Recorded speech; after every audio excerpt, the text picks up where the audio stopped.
வறுமை கோட்டுக்கு கீழே இருக்க ஒரு ஃபேமிலி தான் என்னோட ஃபேமிலி. கடன் நிறைய இருந்துச்சு. எனக்கு லிட்டரலி 20 lakhs கிட்ட எனக்கு கடன் இருந்தது.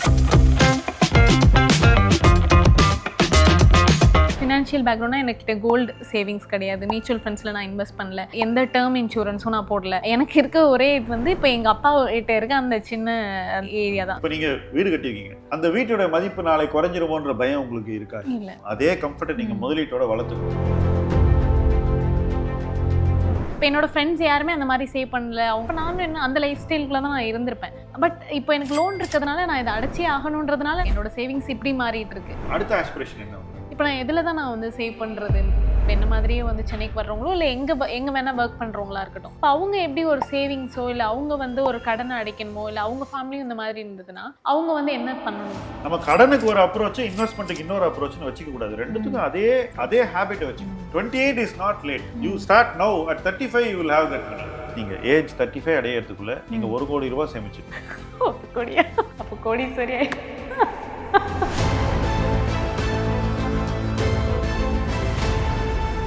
இன்னைக்கு இன்னொரு உரையாடல். இன்றைய கெஸ்ட் ஒரு multifaceted youngster, self mat person. அவங்க ஒரு ஜேர்னலிஸ்டாக ஆரம்பித்து ஒரு சோஷியல் மீடியா இன்ஃப்ளூயன்சராக மாறி இன்னைக்கு ஒரு பட்டிங் ஆக்டராகவும் இருக்காங்க. இதுக்கிடையில் நிறைய ஹேட்ஸ் வேர் பண்ணியிருக்காங்க. அவங்க இன்னைக்கு என்ன பேச போகிறாங்க அப்படின்னு பார்ப்போம். Welcome Subha. Thank you sir. Sir இப்போது எனக்கு என்னென்னா, இப்போ நான் நிறையா 8 இயர்ஸாக நான் வந்து ஒர்க் பண்ணிட்டேன் சார். 8 இயர்ஸாக ஒர்க் பண்ணிட்டேன், ஏர்ன் பண்ணிட்டே தான் இருக்கேன். எனக்கு ஒவ்வொரு வாட்டியும் ஸ்டெப் முன்னாடி போயிட்டே தான் இருக்குது, ஃபினான்ஷியலாகவும் சரி இல்லை என்னோட கெரியர் வைஸும் சரி. பட் ஸ்டில் என்னோட சேவிங்ஸ் அப்பெல்லாம் நான் யோசிக்கும் போது நான் ஒரு மாதிரி க்ளூலெஸ்ஸாக தான் இருக்கேன். அது எப்படி வந்து நான் வந்து அந்த பாக்ஸ்லாம் வந்து டிக் பண்ணிகிட்டே வந்தாலும் எனக்கு, ஆனால் நான் என்னோடய ஃப்யூச்சர் என்ன அப்படின்னு யோசிக்கும் போது எனக்கு ரொம்ப க்ளூலெஸ்ஸாக இருக்குது. ஃபினான்ஷியலாகவும் சரி, என்னோடய ஃபேமிலியை பேக்கப் பண்ணுறதுலையும் சரி இல்லை என்னோடய பர்சனல்லையும் சரி, அது நான் வந்து எப்படி சரி பண்ணுறதுன்னு எனக்கு தெரில. சரி, ஒவ்வொருத்தருக்கும் ஒரு ஜேர்னி இருக்குல்ல. ஃபஸ்ட்டு ஒர்க் பண்ண ஆரம்பிக்கிறீங்க, அப்போ உங்களுக்கு கிடைச்ச பணம் எப்படி இருந்தது? Was it enough? கண்டிப்பாக இல்லை. நான் ஃபர்ஸ்ட்டு ஸ்டார்ட் பண்ணும்போது நான் 8,000 சேலரியோடு நான் திருச்சியில் ஆரம்பித்தேன். சென்னை வரும்போது எனக்கு 17,000 கிடைச்சிது. சென்னை வந்துட்டு 17,000ன்றது எனக்கு 7,000 கிட்ட பே பண்ண வேண்டி இருந்துச்சு ரெண்டட் ஹவுஸுக்கு. நான் இத்தனைக்கும் ஷேரிங்கில் இருந்தேன். அதுக்கப்புறமா என்னோடய சாப்பாடு இதுக்கே எனக்கு கரெக்டாக இருந்தது. நான் வந்து நெக்ஸ்ட்டு ஒரு 25,000 சேலரி போகிற வரைக்கும் என்னோட விஷயங்களே என்னால் ஃபில்ஃபில் பண்ண முடியல. அப்போவும் அப்பா அம்மா கிட்ட தான் நான் வாங்கிட்டு இருந்தேன் 2,000 3,000. இத்தனைக்கும் எங்கள் ஃபேமிலி வந்து லோவர் மிடில் கிளாஸ் தான். லோவர் மிடில் கிளாஸ், ரொம்ப வறுமை கோட்டுக்கு கீழே இருக்க ஒரு ஃபேமிலி தான் என்னோடய ஃபேமிலி. ஸோ அவங்கக்கிட்ட வாங்குறதுக்கும் எனக்கு ரொம்ப டஃப்பாக இருந்தது. ஸ்டில் நான் சென்னை வந்து 3 இயர்ஸ்க்கு அப்புறமா தான் எனக்கு ஒரு 37,000 கிடைக்கிறப்போ மட்டும்தான் என்னால் வந்து என்னோடய ஃபேமிலிக்கே கொடுக்க முடிஞ்சிச்சு. ஃபஸ்ட்டு நீங்கள் 37,000 வந்தபோது உங்களால் என்ன யோசிக்க முடியுது? அப்போவும் நீங்கள் உங்களை பற்றி யோசிக்க முடிஞ்சுதாங்கிறது தான் இங்கே கொஸ்டின், ரைட்? உங்களுடைய எதிர்காலத்தை பற்றி யோசிக்க முடிஞ்சுதாங்கிறது தான் கொஸ்டின். என்ன யோசிச்சிங்க? இல்லை சார், அப்போவுமே என்னால் என்னோட எதிர்காலத்தை பற்றி யோசிக்க முடியல. ஏன்னா என்னோடய ஃபேமிலி பேக்ரவுண்ட் வந்து ஆல்ரெடி ரொம்ப லோவர் மிடில் கிளாஸ். நான் படிக்கும்போது எங்கள் அப்பா வந்து கட்டினது, இடையில வந்து எங்கள் அப்பாவுக்கு ஒரு பெரிய மெடிக்கல்லி ரொம்ப ப்ராப்ளமாக இருந்தது. அப்புறம் என் தங்கச்சியை வந்து நான் படிக்க அந்த 25,000ல் கூட மந்த்லி வந்து நான் என் தங்கச்சிக்கு தனியாக அவளுக்கு கொடுக்க வேண்டியது ஒரு 3,000 இல்லை அவளுக்கு நான் ஒதுக்க வேண்டியதெல்லாம் இருந்தது. ஸோ இதனால் என்னால் வந்து ஃபில்ஃபில்லே ஆக முடியல. அந்த 37ல் கூட எனக்கு என்னாச்சுன்னா, அந்த நான் கடன் நிறையா இருந்துச்சு. எனக்கு லிட்டரலி 20 lakhs கிட்ட எனக்கு கடன் இருந்ததுன்னா அந்த கடனை தான் நான் வந்து அடைக்கலான் இருந்தே தவிர அப்போவும் எனக்கு ஃபில்ஃபில் பண்ணுற மாதிரி கிடையாது. ஸ்டில் அந்த அமௌண்ட்டை வச்சு கூட என்னால் சேவிங்ஸ்னு ₹1 கூட என்னால் வந்து பண்ண முடியல. நான் அதுக்கப்புறமா நான் என்ன யோசிச்சேன்னா, எனக்கு அந்த தேவை வரும்போது தான் ஓகே, இதுக்கப்புறமா வந்து நம்ம வந்து நம்மளோட கடனை வந்து சரி பண்ணணும்னு எனக்கு அப்போ தான் தோணுச்சு. இதுக்கப்புறமாவது நம்ம சரி பண்ணணும், இது சரி பண்ணலன்னா ரொம்ப எட்ஜில் இருக்குன்னு இப்போ தான் எனக்கு தோண ஆரம்பிச்சது. ரொம்ப கிரிட்டிக்கலான பாயிண்ட் நீங்கள் சொல்கிறது. அதாவது நிறைய பேர் என்ன நினைக்கிறாங்கன்னா, ப்ராப்ளம்ஸ் தானே சால்வ் ஆகிடும், நம்ம பாட்டுக்கு ஏதாவது பண்ணிக்கிட்டே இருப்போம், ஏதாவது ஒரு நினைக்கிறாங்க. இப்போ நீங்கள் என்ன சொல்கிறீங்க, அதை சால்வ் பண்ணாதான் ஆகும் அப்படின்னு சொல்கிறீங்க பார்த்தீங்களா? அது ஒரு கம்ப்ளீட்லி டிஃப்ரெண்ட் பாயிண்ட். தானே சால்வ் ஆகும்னு நினைக்கிறது, ஏதோ ஒரு நல்ல விஷயம் நடக்கும்னு நம்புறது, அதெல்லாம் வந்து ஹோப். வேறஸ் நீங்கள் சொல்கிறது வந்து ஆக்ஷன். ஸோ அந்த கடனை அடைக்கிற வரைக்கும் நீங்கள் சும்மா இருந்திருக்க மாட்டீங்க. ஆமாம், ரைட்? ம். என்ன பணம் வந்தாலும் அந்த கடன்ல ஏதாவது கொஞ்சம் அடைக்க முடியுமா அப்படின்னு பார்க்குறீங்க. இது வந்து ரொம்ப ரொம்ப இம்பார்ட்டன்ட் ட்ரெய்ட். ஏன்னாக்கா, இதிலிருந்து வேற ஒண்ணு வரும். ஒரு நல்ல விஷயம். இப்ப நீங்க வளரும்போது இருந்த கடன்கள அடைச்சீங்க. ம். அதுக்கப்புறம் என்ன பண்ணீங்க? அதுக்கப்புறம் நான் வந்து லோன் ட்ரை பண்ணேன் சார். நெறைய பேர்கிட்ட நான் பேசினேன். எல்லா பேங்க்ஸ்லயுமே நீங்க மேரேஜ் ஆச்சுன்னா எப்படி காசு கட்டுவீங்க? அப்போ நான் வாங்கும்போது லோன் வாங்கப்போ எனக்கு 25 அந்த அந்த ஏஜ் தான் இருந்தது. ஸோ நீங்க சிங்கிளா இருக்கீங்க அப்படிங்கிறது உங்களுக்கு அகைன்ஸ்டா ஆ. ஃபைனான்சியல் சிஸ்டம் யூஸ் பண்ணிச்சுங்கிறீங்க. கல்யாணம் ஆனா நீங்க கட்ட மாட்டீங்கன்னு ஆமா. பேங்க்ஸ் அஸ்யூம் பண்றாங்கன்னு சொல்றீங்க. பிளஸ் எனக்கு இன்னொரு சிஸ்டர். என்னோட சிஸ்டர் எங்க அப்பாவும் வந்து எங்க அப்பா வேற மட்டும் ஏர்னிங் மெம்பர் இல்லாதனால ஏர்னிங் கொடுக்க மெம்பர் மாட்டேங்கிறாங்க. இல்ல. ஸோ ஆப்வியஸ்லி ஸோ உங்களுக்கு இந்த லோன் கிடையாது. ஆக்சுவலா உங்களுக்கு எதுக்கு தேவைப்பட்டது? எதுக்காக லோனுக்கு போனீங்க? அது கொஞ்சம் சொல்லுங்க. இப்போ ஊர்ல வந்து நாங்க ஃபுல்லா கடன் வாங்கி வச்சிருந்தோம் எல்லார்கிட்டயுமே. சொந்தக்காரங்க இப்போ எப்படி சொல்றதுன்னா, டெய்லி வந்து எங்க வீட்ல வந்து ஒரு ஆள் வந்து பிரச்சனை பண்ணிட்டு போவாங்க. அதனால நான் கிட்டத்தட்ட 4 இயர்ஸ் நான் வந்து ஊர் பக்கமே போகாம இருந்தேன். அதனால இப்போ அது எப்படியாவது செட்டில் பண்ணணும்னு இருந்தது. ஸோ ஃபார்மலா பேங்கிங் சிஸ்டம்ல ஒரு லோன் வாங்கி ம். மத்தது எல்லாத்தையும் அடைச்சிட்டு ஆமா. அதுக்கப்புறம் அந்த பேங்கிங் லோனை அடைக்கலாங்கிறது உங்களுடைய எண்ணம். ஆமா, தட் வாஸ் யுவர் இன்டென்ஷன். ஆமா. ஆனா அந்த இன்டென்ஷன் கூட உங்களுக்கு அவ்வளவு ஈஸியா நிறைவேறலன்னு நீங்க நிறைவேறல. சொல்றீங்க. ஆமா, ஆமா. ஓகே. அது ரொம்ப ஈஸியா இல்ல. அதே அதே டைம்ல வந்து எனக்கு என்னாச்சுன்னா, அந்த டைம்ல கஜா வந்துருச்சு. லிட்டரலி ரொம்ப நாள் வந்து வீடே இல்லாம தான் இருந்தாங்க. சரி வேற வழியே இல்லாம நான் வந்து வீடு கட்ட வேண்டியிருந்தது. அந்த வீடு வந்து ரொம்ப சின்ன வீடு. இந்த கடனுக்கும் அதுக்கும் எதுவும் சம்மந்தம் இல்ல. ஆனா நான் வாங்குன கடன் வந்து அப்படியே நான் ஒரு ஒரு அதுக்கப்புறம் நான் ஒரு ஐடில வந்து நான் மாறுனேன். ஸோ அங்க இருக்கும்போது எனக்கு வந்து லோன் கிடைச்சிருச்சு. ஐடில இருந்தனால தான் உங்களுக்கு லோன் லோன் கிடைச்சது. அங்க அந்த ஆஃபீஸ்ல போகலைன்னா எனக்கு லோன் கிடைச்சிருக்காது. இப்போ வரைக்குமே என்னோட என்னோட சோ என்னோட அந்த ஃபேமிலி லோனை வாங்கி நீங்க மத்த லோன் எல்லாம் ஆமா. க்ளோஸ் பண்ணிட்டீங்க. ஃபுல்லா நான் வாங்குன 20 லேக்ஸும் நான் வந்து டைரக்ட்டா கடன்காரங்களுக்கு தான் குடுத்தோம். அதுலேருந்து எங்களுக்கு 1 லேக் கூட வந்து மிச்சப்படல எங்களுக்கு. ஸோ அந்த மாதிரி தான் இருந்துச்சு. ஸோ இப்ப அந்த லோன் இருக்கா?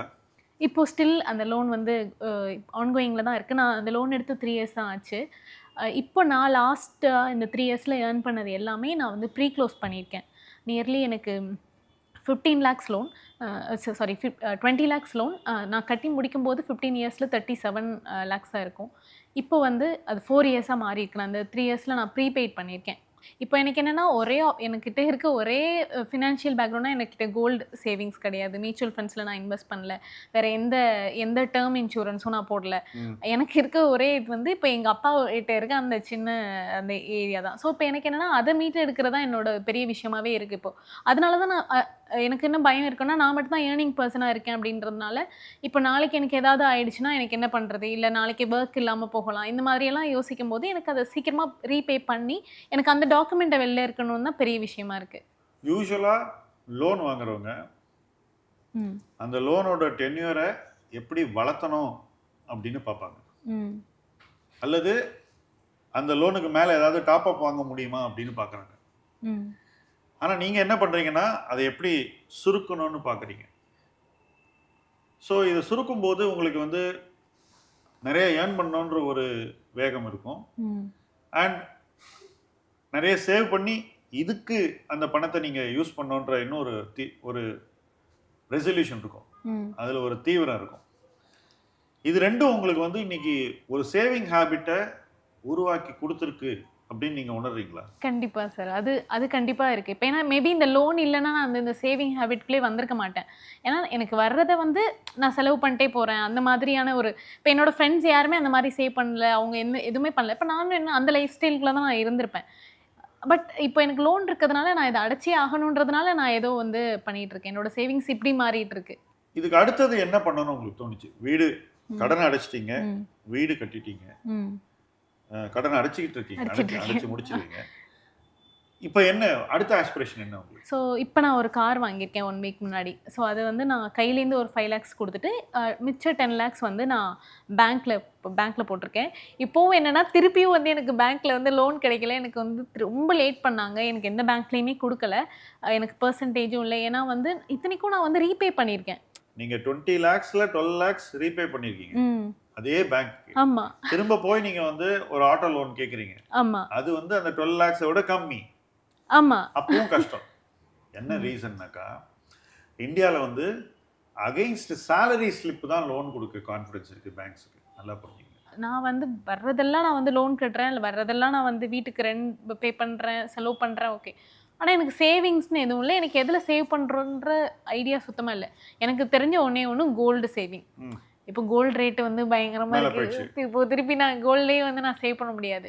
இப்ப எல்லாரும் மியூச்சுவல் ஃபண்ட்ஸ் இதெல்லாம் சொல்றாங்க. அதுவும் எனக்கு எனக்கு ரிஸ்க் இருக்குமோ? எனக்கு அந்த பயம்லாம் இருக்கு. இப்ப நான் எதுல தான் நான் வந்து சேவ் பண்றதுன்றது. சி நீங்க வந்து you are a young person. நீங்க ஏன் வந்து மியூச்சுவல் ஃபண்ட்ல இன்வெஸ்ட் பண்றதுக்கோ அல்லது வேற சொத்து வகைகள் கோல்டு தவிர மற்ற சொத்து வகைகள் இன்வெஸ்ட் பண்றதுக்கு ஏன் பயப்படணும்னு நான் கேட்குறேன். ஆட்டோமேட்டிக்கா ஒரு ஒரு பயம் வருது சார் அது. ஏன் நீங்க வந்து ஒரு யங் ஏஜ்ல இருந்து ம். ஃபைனான்சியல் ப்ராப்ளம்ஸ் எல்லாம் சால்வ் பண்ணி ம். அதெல்லாம் எதிர்கொண்டு வந்திருக்கிற ஒரு பர்சன், ரைட்? மைனஸ்லேருந்து நீங்க வந்திருக்கீங்க, ம். கரெக்டா இல்லையா? ம். ஜீரோக்கு வந்து இன்னைக்கு உங்களுக்கு ஒரு வீடு உங்களுக்கு சொந்தமாச்சுன்னா அது ப்ளஸ் ஃபர்ஸ்ட். ம். நாளைக்கு இந்த காரை நீங்க கட்டி முடிச்சீங்கன்னா அது அடுத்த ப்ளஸ். ம். ஓகே. ஸோ சொத்து சேர்க்கறதுங்கிறது ம். உங்க லைஃப்ல நடக்க ஆரம்பிச்சிருச்சு ஆல்ரெடி. ம். மியூச்சுவல் ஃபண்ட் அல்லது ஈக்விட்டிங்கிறது இன்னொரு சொத்து வகை, அவ்வளவுதான். ம். அது சேர்க்கறதுக்கு நீங்க ஏன் பயப்படணும்? ஃபர்ஸ்ட் கொஞ்சம் கொஞ்சமா ஒரு இன்வெஸ்ட்மெண்ட் பண்ண ஆரம்பிங்க. மேபி மாசம் ஒரு 10,000 ரூபாய் பண்றீங்கன்னு வச்சுக்கோங்க. ம். இப்போ உங்களுக்கு ஒரு ஃபெமிலியாரிட்டி வருது. ம். அப்புறம் மார்க்கெட் ஏதோ ஒரு காரணத்துக்கு ரொம்ப கீழே வருது. ம். அப்போ அன்னைக்கு ஒரு 25,000 போடலாம், இல்லை ஒரு 50,000 போடலாம். இப்படி ஸ்லோவா நீங்க என்ன பண்ணுவீங்க, அந்த சொத்து வகையோட ஒரு பரிச்சயத்தை உருவாக்கிக்கிட்டு அதை க்ரோ பண்ணுவீங்க. ம். உங்களுக்கு அந்த அசெட் கிளாஸ் ஃபெமிலியர் ஆக ஆக இந்த அசெட் கிளாஸ் கிட்ட நான் இதை தான் எதிர்பார்க்க முடியும், இந்த சொத்துலேருந்து எனக்கு இதுதான் கிடைக்கும். ஸோ ஈக்விட்டி மியூச்சுவல் ஃபண்ட் அப்படின்னா இவ்வளோ ரிட்டர்ன் வரும், இதுக்கு மேலே வந்தால் எனக்கு அவசியம் இல்லை, ம். இது வந்தால் போதும் அப்படின்னு ஒரு எக்ஸ்பெக்டேஷன் செட் பண்ணுவீங்க. ம். அப்போ உங்களுக்கு அந்த ஃபெமிலியாரிட்டி வித் அசெட் கிளாஸ் ஜாஸ்தி ஆகுது. இன்னைக்கு உங்கள் பிரச்சனை என்ன, you are not feeling familiar with asset class. ம். அந்த பரிச்சயம் இல்லாதனால ஐயோ இதில் ஏதாவது பண்ணாக்கா பிரச்சனை வந்துடுமோன்ற ஒரு பயம். ஃபியர் ஆஃப் த அன்னோன்னு நம்ம ஆங்கிலத்தில் சொல்லுவோம். ஆமா. ம். அது உங்களுக்கு இருக்கு. ம். அந்த ஃபியர் ஆஃப் த அன்னோன் டெஃபினட்டா உங்களை மாதிரி பர்சனுக்கு ம். உங்களுடைய லைஃப் சர்க்கம்ஸ்டான்ஸை நீங்க ஃபேஸ் பண்ண விதத்தை பார்க்கும்போது இருக்கக்கூடாதுன்னு நினைக்கிறேன். ம். இந்த ஃபியர் இருக்கக்கூடாது.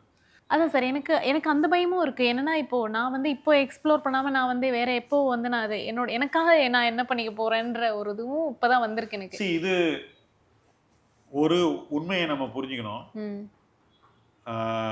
த மேக்ஸிமம் ஸ்பெண்டிங் பவர், ம். இந்த மேக்ஸிமம் கெப்பாசிட்டி டு லிவ் உங்கள் லைஃப்பில் எப்போ வரும்னா வயசு அதிகம் ஆகும்போது தான். ஓகே. ஏன்னா அவங்க வளர்ந்துக்கிட்டே இருக்காங்க, வளர்ற நேரத்தில் அனுபவிக்க டைம் இல்லை. ம். அதுக்கப்புறம் நேரம் கிடைக்கும் போது பணம் நிறைய இருக்கும், ஆனால் அவங்களுக்கு அது பண்ண முடியுமா முடியாதாங்கிற ஒரு பிரச்சனை வந்துடும். ஹெல்த், ம். நிறைய விஷயங்கள், ம். சர்க்கம்ஸ்டான்சஸ் மாறிடும். ஸோ இது ரெண்டுத்துக்கு நடுவில் ஒரு பேலன்ஸ் தேவை. நீங்கள் ரொம்ப யங் ஏஜில் எல்லாத்தையும் உங்கள் ஃப்ரெண்ட்ஸ் மாதிரி அனுபவிக்க முடியலனாலும் அது எப்போ அந்த வாய்ப்பு வருதோ அதுக்கு பிளான் பண்ணி நீங்கள் அதை டெஃபினட்டாக அனுபவிக்கணும்னு நான் நினைக்கிறேன். தள்ளி போட்டே போகக்கூடாது. இப்போ உதாரணத்துக்கு இப்போ என்னை போன்றவர்கள் வந்து ஓவர்சீஸ் ட்ராவல் ம். ரொம்ப தள்ளி தான் பண்ணேன். ஏன்னா அந்த பீரியடில் வந்து என்ன நமக்கு சேவிங்ஸ் இருக்கோ அது எல்லாத்தையும் நம்ம வந்து இன்வெஸ்ட் பண்ணுவோம் அப்படின்னு. நீங்கள் எப்படி கடன் அடைக்கிறதுக்கு அப்சஸ்டாக இருந்தீங்களோ ம். அந்த மாதிரி எனக்கு இன்வெஸ்ட் பண்ணுறதுல அப்சஷன். ம். ஒரு சில ஆயிரம் கிடைச்சாலும் அதை வந்து இன்வெஸ்ட்மெண்ட். இன்வெஸ்ட்மெண்ட்டில் பண்ணணும். ம். அப்படியே போய் நிறைய காசை போட்டு உடனே ஃபாஸ்ட்டாக எல்லாம் பண்ணணுன்றதுலாம் அவசியம் இல்லை. ம். பட் இதை நான் இன்னும் 5 வருஷம் கழிச்சு பண்ணுறேன் அப்படின்ற நினைக்கக்கூடிய அந்த ஒரு ஆட்டிடியூடையும் நீங்கள் வந்து கண்டிப்பாக அவாய்ட் பண்ணணும்னு நான் நினைக்கிறேன். ம். பிகாஸ் ரொம்ப ஸ்ட்ராங் சேவிங் எத்திக் எஸ்டாப்ளிஷ் ஆயிருக்கு தெளிவாக ம். உங்களுக்கு. ம். வேரியபிள் இன்கம் மட்டுமே உங்கள் வாழ்க்கையின் அடிப்படையாக இருக்கும்போது கூட உங்களால் வந்து கடனை அடைக்க முடியுது அப்படிங்கிறது தெளிவாக நிரூபணமாக இருக்குல்ல. ம். இது வந்து என்னை பொறுத்த வரைக்கும் it's a position of high strength. ம். ஓகே, நீங்கள் நினச்சிட்டு இருப்பீங்க என்ன இவர் சொல்கிறாரு, இன்னும் எனக்கு அங்கே ஒரு கடன் இருக்குது இங்கே ஒரு கடன் இருக்குது, ஹை ஸ்ட்ரென்த் அப்படின்னு சொல்கிறேன். இது நீங்கள் வந்து உங்களுடைய பழக்க வழக்கங்கள் மூலமாகவும் உங்களுடைய கட்டுப்பாடு மூலமாகவும் உங்களுடைய டிசிப்ளின் மூலமாகவும் நீங்கள் உருவாக்கியிருக்கீங்க. ம். இப்போ இதை வச்சுக்கிட்டு வேற என்ன பண்ணலான்ற ஒரு தாட் ப்ராசஸ் உங்களுக்கு வரணும். ம். ஓகே, இப்போ இதை வச்சுக்கிட்டு நீங்கள் வந்து இதே பிரின்சிபிளை நீங்கள் இன்வெஸ்ட்மெண்ட்டில் பண்ணீங்கன்னாக்கா ஸ்லோவாக ஆரம்பித்து உங்கள் கடன் குறைய குறைய நீங்கள் இன்னும் அதிக பணத்தை இன்வெஸ்ட் பண்ணுறது அப்படிங்கிற ஒரு ஹேபிட்டுக்கு வந்தீங்கன்னாக்கா அப்போ அந்த பாயிண்டில் கேபிட்டலை பில்டு பண்ண ஆரம்பிச்சிருங்க உங்களுடைய வருங்காலத்துக்கு அல்லது உங்களுடைய ஃபேமிலியினுடைய எதிர்கால செக்யூரிட்டிக்கு. ம். அப்போ என்ன ஆகுதுன்னா உங்களுக்கு உங்களுடைய கான்ஃபிடன்ஸ் மேலும் வளரும். ம். ஏன்னா என்னை பொறுத்த வரைக்கும் நீங்கள் வாங்கின ஃபர்ஸ்ட் லோன் அடைய போகுது. அதுக்கான விசிபிலிட்டி எனக்கு தெளிவாக இருக்குது. நீங்கள் 4 வருஷம் சொல்கிறீங்க, என்ன பொறுத்த மட்டும் நீங்கள் ஈஸியாக 1 or 2 இயர்ஸில் அதை முடிச்சிருவீங்க. 5 இயர்ஸ்க்கு நீங்கள் ஒரு கார் லோன் வாங்கியிருக்கீங்க, என்னை பொறுத்தவரை அதை நீங்கள் 5 இயர்ஸில் கட்டினாலே போதுமானது. இதே மீறி ஒரு வருமானம் வரப்போகுது இல்லை, ஆமாம், அந்த வருமானத்தை நீங்கள் இன்வெஸ்ட் பண்ணணும். அது சரி, எனக்கு ஐடியாவே இல்லை எங்கே இன்வெஸ்ட் பண்ணுறதுன்னு. So start small, maybe mutual ஃபண்டில் ஸ்டார்ட் பண்ணுங்க. ஒரு ஸ்மால் ஸ்டார்ட் பண்ணிட்டு எப்பெல்லாம் உங்களுக்கு நல்ல ஆலோசனை தேவையோ அந்த நேரத்தில் போய் அதை பெற்று அதுக்கப்புறம் படிப்படியாக இன்வெஸ்ட் பண்ணி அந்த இன்வெஸ்ட்மெண்ட்டோட நீங்கள் கம்ஃபர்டபுள் ஆகணும், அதை பீஸ்ஃபுல்லாக ஓன் பண்ணணும். இப்போ நீங்கள் வீடு கட்டியிருக்கீங்க, அந்த வீட்டோட மதிப்பு நாளை குறைஞ்சிருமோன்ற பயம் உங்களுக்கு இருக்கா? இல்லை. அதே கம்ஃபர்ட் வந்து உங்களுக்கு முதலீட்டோட வரணும். அதே கம்ஃபர்ட்டை நீங்கள் முதலீட்டோட வளர்த்துக்கணும். அப்போதான் முதலீடு வளரும். இதில் என்ன இன்ட்ரெஸ்டிங் பாயிண்ட்னா, இப்போ ஒரு வீடு வச்சுருக்கீங்கன்னா வீடில் கிடைக்கக்கூடிய லாங் டேர்ம் அப்ரிசியேஷன் 10% இருக்கும், அவ்வளோதான். இதே நீங்கள் வந்து ஈக்விட்டி அப்படின்ற ஒரு சொத்து வகையில் நேரடியாகவோ அல்லது மியூச்சுவல் ஃபண்ட் மூலமாகவோ இன்வெஸ்ட் பண்ணிங்கன்னா அதை விட ஸ்லைட்லி பெட்டர் ரிட்டர்ன் கிடைக்கும்ன்றது தான் இதில் முக்கியம். ஸோ எங்கே பெட்டர் ரிட்டர்ன் கிடைக்குதோ அந்த அசட் கிளாஸை நீங்கள் உங்கள் கம்ஃபர்ட்டை இன்னும் அதிகமாக வச்சுக்கிட்டு இருந்தீங்கன்னாக்கா நிச்சயமாக நீங்கள் வந்து வாழ்க்கையில் உருவாக்கக்கூடிய அந்த நிதி ஆதாரம் பெட்டர் நம்பராக அமையும். யோசிச்சு பாருங்க, 10 லட்சம் கடன் அடைக்கிற மாதிரி 10 லட்சம் இன்வெஸ்ட்மெண்ட்டை போட்டிங்கன்னா ஒரு 5 வருஷத்துல, இது 5 வருஷத்துல நடந்திருக்கு, 5 வருஷத்துல இன்வெஸ்ட்மெண்ட் புக்கு 10 லட்சம் பில் பண்ணீங்கன்னா 5 வருஷத்துல அந்த 10 லட்சம் 20 லட்சம் ஆயிரும். அப்போ அந்த பாயிண்ட்ல நீங்க என்ன நினைக்க போறீங்க? ஓ, இது ரொம்ப வண்டர்ஃபுல்லா இருக்கு, இதை நம்ம இன்னும் நிறைய பண்ணணும். ஓகே சார், இப்போ 8 இயர்ஸ் ஆச்சு. இப்போ என்னோட சிஸ்டர் யோசிச்சா இப்போ அவளுக்கு நான் ஒரு பேக்கப்பாக இருக்கேன். இப்போ அதனால அவளுக்கு ஓகே. இப்போ புதுசாக இப்போ சென்னைக்கு வர்றாங்க, இப்போ என்ன மாதிரியே வந்து சென்னைக்கு வர்றவங்களோ இல்லை எங்கே வேணால் ஒர்க் பண்ணுறவங்களா இருக்கட்டும், இப்போ அவங்க எப்படி ஒரு சேவிங்ஸோ இல்லை அவங்க வந்து ஒரு கடனை அடைக்கணுமோ இல்லை அவங்க ஃபேமிலியும் இந்த மாதிரி இருந்ததுன்னா அவங்க வந்து என்ன பண்ணணும் சார்? என்னை பொறுத்த வரைக்கும் ஒர்க் பண்ண ஆரம்பித்த நாள்லேருந்து இன்வெஸ்ட்மெண்ட் ஹேபிட்டையும் ஃபார்ம் பண்ணணுன்றதான் ஃபர்ஸ்ட் பாயிண்ட். முதல் சம்பளம் வந்த நாள்லேருந்து ஃபர்ஸ்ட் சேலரியிலேருந்து இன்வெஸ்ட்மெண்ட் ஜேர்னி ஸ்டார்ட் ஆகணுன்றதுல நான் உறுதியாக நம்புகிறேன். ஃபர்ஸ்ட் சேலரியிலேருந்து எவ்வளோ போட முடியும்? ஃபார் எக்ஸாம்பிள் நீங்கள் ஒரு 17,000 ரூபாய் ஏர்ன் பண்ணுறேன்னு சொல்கிறீங்க, ஒரு 1000 ரூபாய் போடலாம்ல, அந்த ஹேபிட் ஸ்டார்ட் ஆகிடும். ரைட், அங்கேருந்து 25,000 போகுது சேலரி, அப்போ 2,000 ரூபாய் போடலாம். அங்கேருந்து 37,000 போகுது, அந்த இடத்துல நீங்கள் ஒரு 4,000 ரூபாய் போடலாம். 1 லட்சம் போகும்போது நீங்கள் 20,000 போடலாம். 1.5 லட்சம் போகும்போது நீங்கள் 50,000-60,000 கூட போடலாம். ஓகே, இப்போ 60,000 போடுறீங்க 1.5 லட்சம் சம்பளம் வரும்போது, அது வந்து it becomes 40% of your salary. வேற நான் முதல்ல சொன்னது 17,000ல் 1000ங்கிறது இஸ் ஹார்ட்லி 6.5%. ஸோ இந்த சேவிங்ஸ் ரேட் கூடி அது முதலீடாக மாறும்போது உங்களுடைய பொருளாதார வளர்ச்சி வேகம் பிடிக்குது. இப்போ இதை நீங்கள் வந்து ரொம்ப தள்ளி போட்டீங்கன்னு வச்சுக்கோங்களேன், அந்த காலம் இழந்த காலமாக மாறிடும். இப்போ திருப்பி கிடைக்காது. இப்போ நீங்கள் 28, நீங்கள் 6 இயர்ஸ் ஒர்க் பண்ணிருக்கீங்க, இந்த 6 இயர்ஸ் நீங்கள் கொஞ்சம் பண்ணியிருந்தீங்கன்னா உங்கள்ட்ட இன்னொரு பணம், உங்களுக்குன்னு ஒரு பணம் வந்து இருந்திருக்கும். இப்போ அது இல்லை. But luckily 28 is not late. You start now, at 35 you will have that money. இப்போ எனிகோ நான் 2 பேருமே பொண்ணு, எங்கள் வீட்டில் எந்த பேங்க் பேலன்ஸும் இல்லை அப்படின்ற பட்சத்தில் எங்கள் அப்பா அம்மாவை செட்டில் பண்ணுற இதுவும் இருக்குது. ஸோ என்ன மாதிரி கேர்ள்ஸாக இருந்தாலும் சரி, பாய்ஸாக இருந்தாலும் சரி, இது எல்லாருக்குமே அந்த ப்ராப்ளமும் இருக்குல்ல சார், அதை எப்படி அவங்க இப்போ டுடே நீங்கள் ஃபேமிலியை சப்போர்ட் பண்ணுறீங்க இல்லையா, monthly you send some money, அதே மாதிரி அவங்களுடைய ஃபியூச்சருக்கு ஒரு மணியை தனியாக இன்வெஸ்ட் பண்ணி வைங்க. எப்படி சார் ஒரே நேரத்தில் நான் எப்படி சார் இன்வெஸ்ட்டும் பண்ணணும்? இல்லைம்மா, இப்போ வீட்டுக்கு எவ்வளோ அனுப்புறீங்க? 100 ரூபாய் அனுப்புறீங்கன்னு வச்சுக்கோங்க. வீட்டுக்கு இன்னைக்கு ஒரு 100 ரூபாய் நீங்கள் அனுப்பிச்சிட்டு இருக்கீங்க. ஓகே, ஒரு 30 ரூபா தனியாக வந்து அவங்களுடைய எதிர்காலத்துக்கு நீங்கள் சேர்க்கணும், தனியாக போட்டுருங்க. ஸோ 100ங்கிறத 130 ஆக்கிறீங்க. That's all. ரைட். நாளைக்கு நீங்கள் ஏதோ ஒரு ப்ராஜெக்ட் பண்ணுறீங்க, எதிர்பார்க்காத ஒரு வருமானம் வருது, ஏதோ ஒரு அசைன்மெண்ட் வருது, நீங்கள் ஒரு விண்ட்ஃபால்னு நம்ம சொல்லுவோம், நம்ம எதிர்பாராத வந்து ஒரு வருமானம் வரும்போது அந்த பணத்துலேருந்து ஒரு கணிசமான தொகை எடுத்து இவங்களுடைய அந்த ஒரு நிதி தேவைக்காக வைங்க. ஒரு இன்வெஸ்ட்மெண்ட் அக்கௌண்ட் ஓப்பன் பண்ணும்போது, ஃபார் எக்ஸாம்பிள் நீங்கள் மியூச்சுவல் ஃபண்டில் வச்சுருக்கீங்கன்னா என்ன கோலுக்கு இன்வெஸ்ட் பண்ணுறீங்கன்னு அந்த ஸ்டேட்மெண்ட்டில் உங்களுக்கு நீங்கள் க்ளீனாக மேப் பண்ணிக்கலாம். இப்போ வந்து பேரண்ட்ஸ் ரிட்டையர்மெண்ட் ம். அப்படின்னு நீங்க போட்டுட்டு ம். அதுக்கு தனியா ஒரு இன்வெஸ்ட்மெண்ட் பண்ணி வச்சுக்கிட்டீங்கன்னா அந்த பணத்தை நீங்க தொடவே மாட்டீங்க. ஆ. ரைட்? ம். நீங்க எப்படி மாசம் மாசம் அவங்களுக்கு பணம் அனுப்புறீங்களோ அதே போல இதுவும் அவங்களுடைய எதிர்காலத்துக்கு நீங்க பணம் அனுப்புறதை நினைச்சுக்கோங்க. ம். அப்ப என்ன ஆகும்னா இந்த பணம் வளரும். ம். ஓகே, ஒரு 6 to 7 இயர்ஸ்ல இது ஒரு தொகையாயிரும். அந்நேரம் செட்டில் ஆயிருப்பீங்க. அப்ப அந்த இடத்துல வந்து யூ ஹேவ் டு எவாலுவேட் ம். தட் தொடர்ந்து உங்களால என்ன பண்ண முடியும். ஃபார் எக்ஸாம்பிள் இப்போ நீங்க மாசம் மாசம் அனுப்புற மாதிரியே அப்பவும் அனுப்ப முடியும்னா அதை நீங்க அனுப்பிக்கிட்டே இருப்பீங்க. அதே சமயத்துல இந்த நான் சொன்ன அந்த அது. கார்பஸையும் பில்ட் பண்ணிக்கிட்டே இருப்பீங்க. ம். என்னைக்கோ ஒரு நாள் உங்க லைஃப்ல இந்த கார்பஸ் அவங்களுடைய எதிர்காலத்துக்கு போதுமானதுன்னு தோணும்போது அதுல இருந்து பணத்தை எடுத்து அவங்களுக்கு கொடுக்குற ஒரு ஹேபிட்டை ஃபார்ம் பண்ணி. ஆனா முதல்ல அந்த கார்பஸை வளர விடணும். என்னை பொறுத்த வரைக்கும் இந்த மாதிரி கார்பஸ்லாம் வளர்றதுக்கு ம். 15 வருஷம் ஆகும். 15 வருஷம். ஆகும் 10 to 15 இயர்ஸ் ஆகும். இப்போ என்னோட ஃபினான்ஸ் வந்து டக்குன்னு வளருதுன்றது ஓகே சார். இப்போ ரொம்ப இயர்லி ஸ்டேஜ்ல இருக்கு. இப்போ என்னோட சிஸ்டர் மாதிரி ஆட்கள் வந்து என்ன பண்ண முடியும்? இப்போ உங்களுடைய சிஸ்டர் வந்து இப்போ வேலை பண்ண ஆரம்பிச்சிருக்காங்கன்னா ம். 2 விஷயம் அவங்களும் பண்ணணும். ம். தன்னுடைய எதிர்காலத்துக்கு தேவையான ஒரு சேமிப்பு, ம். தன்னுடைய பெற்றோரின் எதிர்காலத்துக்கான ஒரு சேமிப்பு 2 பண்ணணும். மேபி இவங்க தன்னுடைய அஹ், எதிர்காலத்துக்கு 2000 ரூபாய் பண்ணாக்கா பெற்றோருக்கு ஒரு 1000 பண்ணட்டும். ம். அந்த மாதிரி ஒரு கம்பார்ட்மெண்ட் லிஸ்ட். ம். இந்த பணத்தை எடுத்து இதோட சேர்க்கக்கூடாது, தனித்தனியா 2 இருக்கும். ஸோ இப்படி பண்ண பண்ண பண்ண அவங்களுக்கும் அதே ஹேபிட் ஃபார்ம் ஆயிடும். இப்போ உங்களுக்கு இருந்த சவால்கள் ம். அவங்களுக்கு இருக்காது. இல்ல. ம். இப்போ அவங்க வளரும் போது அவங்க இன்னும் வேகமாகவும் அதிகமாகவும் செய்வதற்கு ஒரு வாய்ப்பு அவங்களுக்கு வருது. ம். அதை நீங்க வந்து இப்போ அதுக்கு அடித்தளம் ம். போட்டு கொடுத்துருக்கீங்க. ம். அதை அவங்க வீண் பண்ணக்கூடாது, அதை யூஸ் பண்ணிக்கணும் ஃபுல்லா. ம். அப்போ அவங்க அதை யூஸ் பண்ணும்போது என்ன ஆகும்னா அவங்களுடைய ஃபியூச்சருக்கும் தேவையான பணம் சீக்கிரம் உருவாயிரும். ம். அவங்களுடைய மொத்த கரியர் growth-ஐயும் நல்லா வாழறதுக்கு கடந்து அவங்களுடைய ஃபியூச்சருக்கான ஒரு தொகையை உருவாக்குறதுலையும் பேரண்ட்ஸை பார்த்துக்கிறதுக்கான ஒரு தொகையை உருவாக்குறதுலையும் அவங்க க்ளீனாக பண்ணிடலாம். அப்போ என்ன அவங்க 7-8 வருஷம் ஒர்க் பண்ணாலே அவங்களுடைய ஃபியூச்சருக்கு தேவையான ஒரு அமௌண்ட் வந்துடுது.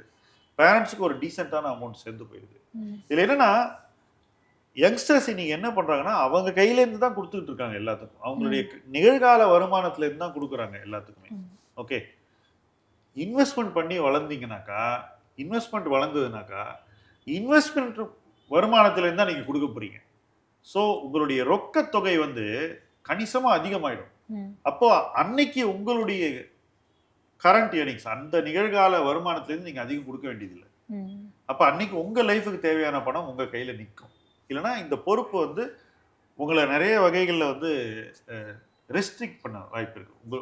நீங்கள் வாழ நினைக்கிற வாழ்க்கையை நீங்கள் தள்ளி போட்டுக்கிட்டே இருப்பீங்க ம். லைஃப் ஸ்டைலை. அதுவும் நடக்கக்கூடாதுல்ல. இது உங்கள் சிஸ்டருக்கு இப்போவே புரியணும். ம். இப்போ என்னை பொறுத்த வரைக்கும் சரி, இப்போ என்னோட கூட இருக்கவங்களும் சரி, இப்போ இந்த மாதிரி வருஷம் இவ்வளோ இன்னும் லாங் போக போக நான் இவ்வளோ சம்பாதிக்க போகிறதில்ல. என்னோட 40 வருஷத்துக்கு அப்புறமா என்னால் சம்பாதிக்க முடியாதுன்றப்போ, ஸோ நான் என்ன பண்ணால் எனக்கான சேவிங்ஸ் கரெக்டாக இருக்கும். ஸோ அப்படி நான் அதை கரெக்டாக பண்ணால் 40 வருஷத்துக்கு அப்புறம் ஐ மீன் என்னோட 40 இயர்ஸில் என்கிட்ட எவ்வளோ காசு இருக்கும்? சரி, ரொம்ப சிம்பிள். நீங்கள் உங்களுடைய ஒரு வருஷ சேவிங்லேருந்து எவ்வளோ இன்வெஸ்ட் பண்ண போகிறீங்க? மொத்தத்தையும் இன்வெஸ்ட் பண்ண போகிறீங்க. ஸோ ஏர்னிங் லெட்டஸே ஒரு வருஷத்துக்கு நல்லா இருக்கும். இப்போ இன்னைக்கு உங்கள் சம்பாத்தியத்தில் ஈஸியாக உங்களால் வருஷத்துக்கு 5 lakhs சேவ் பண்ண முடியும். கரெக்டாக? முடியும். இந்த 5 lakhsங்கிறத நீங்கள் அடுத்தது எவ்வளோ சீக்கிரம் 10 லட்சம் ஆக்க போகிறீங்கன்றது தான் கொஸ்டின். அடுத்த வருஷம் ஆக்க போகிறீங்களா? அது அடுத்த கொஸ்டின். இந்த 10 லட்சம்ன்ற அந்த அமௌண்ட்டை எப்போ 15 ஆக்க போகிறீங்க அப்படிங்கிறது தான். ஸோ இப்படி படிப்படியாக உங்களுடைய சேமிப்பு வளர்ந்து அது இன்வெஸ்ட்மெண்ட்டாக வருஷம் நடக்கணும் ஃபஸ்ட்டு. இதை நீங்கள் ஒரு 7 years பண்ணுறீங்கன்னு வச்சுக்கோங்க. என்னுடைய கணிப்பு பிரகாரம் நெக்ஸ்ட் 7 yearsல தட் இஸ் நீங்கள் ஏஜ் 35 அடையிறதுக்குள்ள நீங்கள் 1 கோடி ரூபாய் சேமிச்சிருப்பீங்க. 1 கோடியா? ஆமாம், 1 கோடி ரூபாய் நீங்கள் முதலீடு பண்ணியிருப்பீங்க. அதற்கான கெப்பாசிட்டி உங்களுக்கு இருக்கு இன்னைக்கு. இல்லை சார், இப்போ நான் லட்சம் சேர்க்கறதுன்றதே எனக்கு ஒரு பெரிய விஷயம் இருக்குது. ஆனால் இப்போ கோடின்னு சொல்கிறது வந்து என்னால் அதை வந்து மித்தா தான் பார்க்க முடியுது. அது என்னால் ரியலாக 1 கோடி சேர்க்க முடியுமான்னு எனக்கு தோணுது. எப்படி மித்து? நான் என்ன சொல்கிறேன், இன்னைக்கு 5 லட்சம் உங்களால் சேவ் பண்ண முடியுதுன்னு நான் சொல்கிறேன், நீங்கள் ஏற்றுக்கிறீங்க. 5 வருஷம் முன்னாடி நான் இதை சொல்லியிருந்தா நீங்கள் ஏற்றுட்டு இருப்பீங்களா? Simple question. இதே தான் சொல்லியிருப்பீங்க. சார் நான் 1000க்கே இன்னைக்கு பார்த்துட்டு இருக்கேன், நீங்க என்ன சார் லட்சம் சொல்றீங்கன்னு நீங்க கேட்டிருப்பீங்க. கரெக்டா இல்லையா? கண்டிப்பா. இந்த growthங்கிறது ஒருத்தர் லைஃப்ல ஒரு ட்ரெஜெக்டரி. இன்னைக்கு நீங்க வளர்ந்து இந்த இடத்துக்கு வந்துட்டீங்க, இங்கேருந்து நீங்க இன்னும் வேகமா வளர போறீங்க. ஓகே, அந்த வளர்ச்சியில நீங்க ஒரு டிசிப்ளின்டு வேல பணத்தை சேவ் பண்ணி இன்வெஸ்ட் பண்ணீங்கன்னாக்கா 7 வருஷத்துலயே உங்களால ஈஸியா 1 கோடி ரூபாய் சேவ் பண்ண முடியும். இப்போ இந்த 7 வருஷத்துல நீங்க சேவ் பண்ண பணத்தை நீங்க அடுத்த 5 வருஷத்துக்கு தொடாம சரியான முறையான இடத்துல வச்சீங்கன்னாக்கா ரைட், அந்த 1 கோடி ஈஸியா 2 கோடி. ரைட், அப்போ கோடீஸ்வரி it's a fact of life. நீங்க அதை ஏத்துக்கிட்டு தான் ஆகணும். ஓகே, நல்லா ஏர்ன் பண்ணி நல்லா சேவ் பண்ணி நல்லா இன்வெஸ்ட் பண்ணா நிச்சயமா அந்த இடத்துக்கு போகத்தான் போறீங்க. ஓகே, அதில் டவுட்டே கிடையாது. ஸோ நீங்க 28 to 40 உங்களுக்கு வந்து ப்ரொடக்டிவான ஒரு ஃபேஸ் ஆஃப் யுவர் லைஃப், ரொம்ப ஒரு வளர்ச்சிக்கான ஒரு காலம். அதுக்கப்புறம் இன்னொரு காலம் இருக்கு, நம்ம அதை எடுக்கவே இல்லை கணக்குல. நல்லா புரிஞ்சுக்கணும், நம்ம எடுத்திருக்கிற கணக்கு ஒரு 7 வருஷத்துல நீங்க 1 கோடி ரூபாய் சேவ் பண்ணணும், இன்வெஸ்ட் பண்ணணும். எஸ் சார், எனக்கு இந்த 7 வருஷத்துல 1 கோடின்றதே எனக்கு வந்து முடியுமான்னு டவுட்டா இருக்கு. இது எப்படின்னா இங்க இருந்து உங்களோட இன்கம் டபுள் ஆச்சுன்னா, இப்போ இன்னைக்கு நீங்க சம்பாதிக்கிறீங்க, அதில் 5 லட்சம் சேவ் பண்றீங்க, உங்க வருமானம் 2 மடங்கு ஆச்சுன்னா நீங்க 15 லட்ச ரூபா சேவ் பண்ண முடியும். ஒரு 5 லட்ச ரூபா எக்ஸ்ட்ரா ஸ்பெண்ட் பண்ணாலும் நீங்க ஜாலியா இருப்பீங்க, ஒன்றும் பிரச்சனை இல்லை. இல்ல 10 லட்சம் சேவ் பண்ணுங்களேன், இட் டசன்ட் மேட்டர். ரைட், உங்க வருமானம் கூடும்போது உங்க வாழ்க்கை தரம் வந்து மாடஸ்டா இன்க்ரீஸ் பண்ணிட்டு போனீங்கன்னா உங்களால நிறைய சேவ் பண்ண முடியும். அந்த பணத்தை நீங்க வந்து இன்வெஸ்ட் பண்ணீங்கன்னா அந்த இலக்கை நீங்க ஈஸியா அடைஞ்சிருவீங்க. அதுக்கப்புறம் நீங்க அந்த பணத்தை பத்தி அதிகம் கவலைப்பட வேண்டிய அவசியம் இருக்கக்கூடாது. ஏன்னாக்கா அதுக்கப்புறம் money will work for you. அந்த பணம் உங்களுக்கு வேலை செஞ்சு வளர்ந்து கொடுக்கணும். ரைட், இதுல மோஸ்ட் இன்ட்ரெஸ்டிங் திங் என்னன்னா, நான் பார்த்து மட்டும் சொல்றேன், இந்த ஃபர்ஸ்ட் 1 crore சேவ் பண்ணி இன்வெஸ்ட் பண்றது தான் கஷ்டம். அதுக்கப்புறம் அது வந்து ஒரு வே ஆஃப் லைஃப் ஆயிடும். அதுக்கப்புறம் அடுத்த 1 crore நீங்க வந்து ரொம்ப ஈஸியா அச்சீவ் பண்ணுவீங்க. நான் ஒரு சிம்பிளான ஒரு ஸ்டாட்டிஸ்டிக் சொல்றேன். நாடுகள் வளர்ந்துகிட்டே போறாங்கல்ல, இந்த வளர்ச்சியை நீங்க தெளிவா புரியும். இப்போ இந்தியா வந்து ஃபர்ஸ்ட் $1 trillion வரதுக்கு ரொம்ப கஷ்டப்பட்டது. எவ்வளோ வருஷம் ஆச்சு? கண்டிப்பா டெக்கேட்ஸ் ஆச்சு. ஆனா இன்னைக்கு ஒரு ஃபியூ இயர்ஸ்ல நம்ம $1 trillion வளர்ச்சியை கொடுக்குறோம். Next 1 trillion. ஸோ எப்பவுமே இந்த ஃபர்ஸ்ட் crore வரதுக்கு தான் உங்களுக்கு நிறைய டைம் ஆகும். அதுக்கப்புறம் அடுத்த crore நீங்க வந்து ஃபாஸ்டா பண்ணுவீங்க, அதுக்கு அடுத்த crore அதை விட ஃபாஸ்டா பண்ணுவீங்க. வளர்ற பர்சனோட லைஃப் இப்படிதான் இருக்கும். நான் அசீவ் பண்றேன், நீங்க வளர்ற பர்சன், உங்களுடைய வளர்ச்சியை பார்க்கும்போது இதுக்கு ஒரு டைரக்ஷன் இருக்கு, ஒரு ட்ரெஜெக்டரி இருக்கு. இந்த வளர்ச்சி வந்து இதே ட்ரெஜெக்டரியில போச்சுன்னாக்கா நிச்சயமா உங்களால இதை பண்ண முடியும். ஃபர்ஸ்ட் அதை நீங்க நம்பணும். ஓகே, 1 கோடி ரூபாய் அப்படின்னு மலைப்பே வேணாம். It's not a big number. ஏமா என்ன வேல்யூ கார் வாங்கின? 16 lakhs. அந்த 16 lakhs ஈஸியா அடைச்சிருவோன்ற நம்பிக்கை உனக்கு இருக்குல்ல? இருக்கு. அப்போ உனக்கு கடனை அடைக்க தெரியுது. ரைட், அதே ஹேபிட்டை இன்வெஸ்ட்மெண்ட்டுக்குள்ள கொண்டு வா, முடிஞ்சு போச்சு, கேம் ஓவர். நம்ம கடனுக்கு ஒரு அப்ரோச், இன்வெஸ்ட்மெண்ட்டுக்கு இன்னொரு அப்ரோச்னு வச்சுக்க கூடாது. ரெண்டுத்துக்கும் அதே ஹேபிட்டை வச்சுக்கணும். அப்போ யூஆர் வின்னர். நீங்க எதுவுமே அதுக்கப்புறம் நீங்க வந்து என்கிட்ட சொல்லுவீங்க, நெக்ஸ்ட் 1 crore நான் எப்படியும் ஒரு 3-4 இயர்ஸ்ல பண்ணிடுவேன் சார். அது எங்கேருந்து வரும்னாக்கா வளர்ச்சி தான் உங்களுக்கு அந்த நம்பிக்கையை கொடுக்கும். வாய்ப்பு உங்க முன்னாடி இருக்கு, பண்ணி காட்ட தான் போறீங்க நீங்க. நானும் அதை பார்க்க தான் போறேன். Thank you so much sir. உங்களோட டைம் அண்ட் எனர்ஜி பயங்கரமாக எனக்காக வந்து இவ்வளோ சொல்லியிருக்கீங்க. Thank you so much. Thank you for the wonderful conversation. Thank you so much sir.